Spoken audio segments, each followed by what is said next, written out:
I have set up the air track here, and I have two different springs. The one on the right, where the post-it note is the stiffer spring. The one on the left is the not so stiff spring. I want to collect the data during this time when they interact with the spring.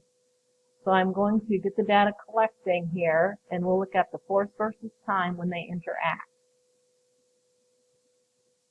So the first one should be the one that is on the left, which is the not so stiff spring. The second one is the one on the right, which is the stiffer spring. If you look at this data, you'll see that with the not so stiff spring, the time of interaction was longer compared to the stiffer spring. The time of interaction is shorter. This area underneath this graph is what we call the impulse. It would be the force times the time that it interacts. Notice this, when the time is a shorter time frame, the force is greater on the object.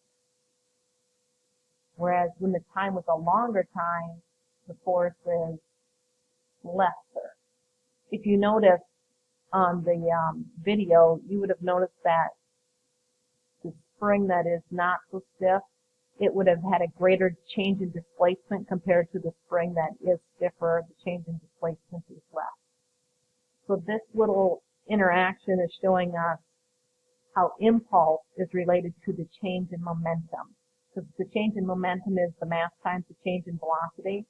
We notice that when the glider collides or interacts with the spring, its velocity changes because it is initially going in one direction and it slows down and then it changes and moves in the opposite direction. So there's a change in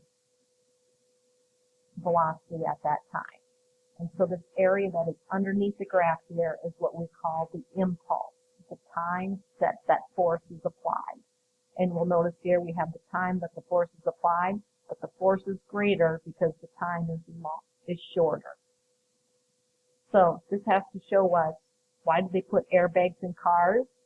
The reason is because your time of interaction with the airbag is going to be a longer time, giving less force on your body, which is what we want to minimize